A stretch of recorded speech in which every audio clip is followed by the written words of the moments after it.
My name is Peter Goetje. I'm a director of the Nordic Cochrane Center in Copenhagen and professor of research design and analysis at the University of Copenhagen. 2 years ago, I found out that our prescription drugs are the third leading cause of death after heart disease and cancer. Our drugs kill around 200,000 people in America every year, and half of these people die while they do what their doctors told them. So they die because of the side effects. The other half die because of errors. And it's often the doctors that make the errors, because any drug may come with 20, 30 or 40 warnings, contraindications, precautions, and so on. No doctor in the world knows about all this. So they give patients drugs that they should not have given them, that interact dangerously with other drugs or food items or so on. And then the patients die. That's the other half. So the other thing I found out 2 years ago was that much of what the drug industry does fulfills the criteria for organized crime in US law. And they behave in many ways like the mafia does. They corrupt everyone they can corrupt. They have bought every type of person, even including ministers of health in some countries. So there is a huge amount of corruption. In my country, for example, Denmark, we are regarded as having very little corruption. But yet we have thousands of doctors on industry payroll, although we are just 20,000 doctors. So this is an effective kind of corruption. The drug industry buys the professors first, then chiefs of department, then other chief physicians and so on. They don't buy junior doctors. So when several thousands are on industry payroll, it's really, really bad. And that's why I wrote my book, Deadly Medicines and Organized Crime, How Big Pharma Has Corrupted Healthcare. I hope to convince patients not to take so many drugs, because so many die from the drugs they take.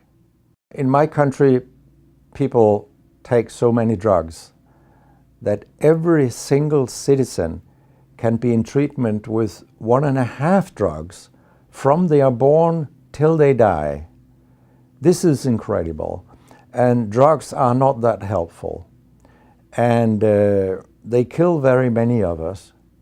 We know that. That's why drugs are the third major killer after heart disease and cancer. So what we need in the coming years is to take far fewer drugs than what we do currently. If we did that and we were careful, then we could live longer and live better lives.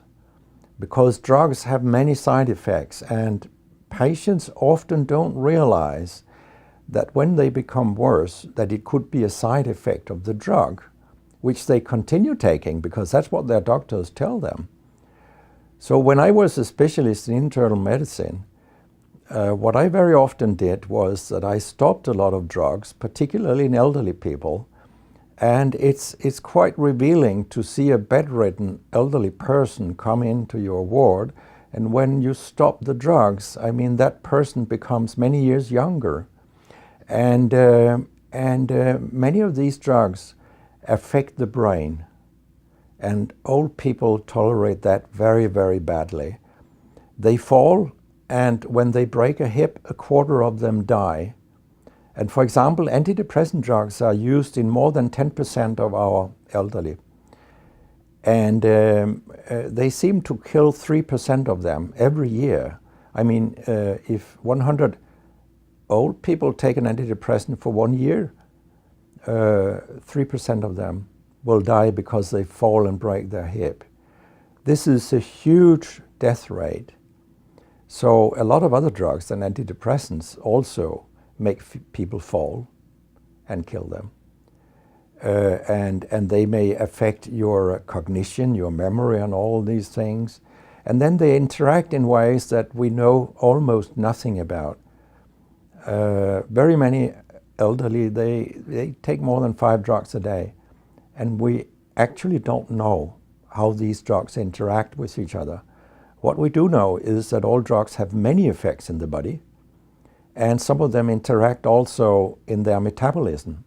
so that you can get a too high concentration of a drug if you take other drugs simultaneously.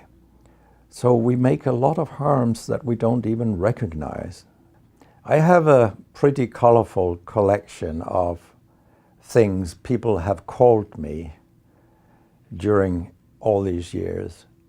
And sometimes journalists have asked me, why do you always look up controversy? And my reply is, I don't. Controversy looks me up. Because it's not popular to tell the truth in healthcare. You will get a lot of enemies, because a lot of people make money on false premises, doctors and industry alike.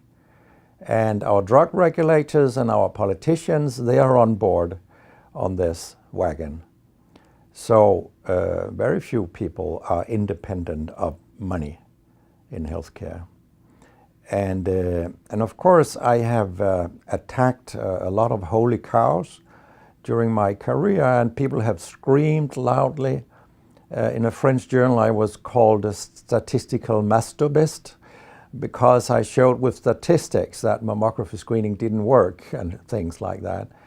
And I was even accused of scientific misconduct by the Association of the Danish Pharmaceutical Industry, which was completely ludicrous. It was harassment from beginning to end. They came with vague arguments that we cannot recognize the conclusions in your study, and they could have come up with numbers and said, these numbers are wrong. They didn't do anything. It was only harassment. It lasted 18 months, I think, the whole thing.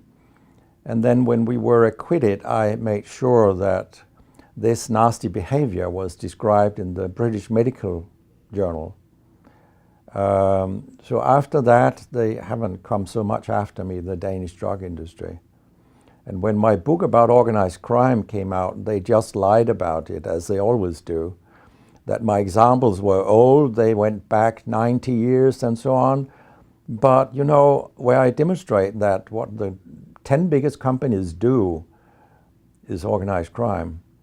These examples, they were from within the last 10 to 15 years.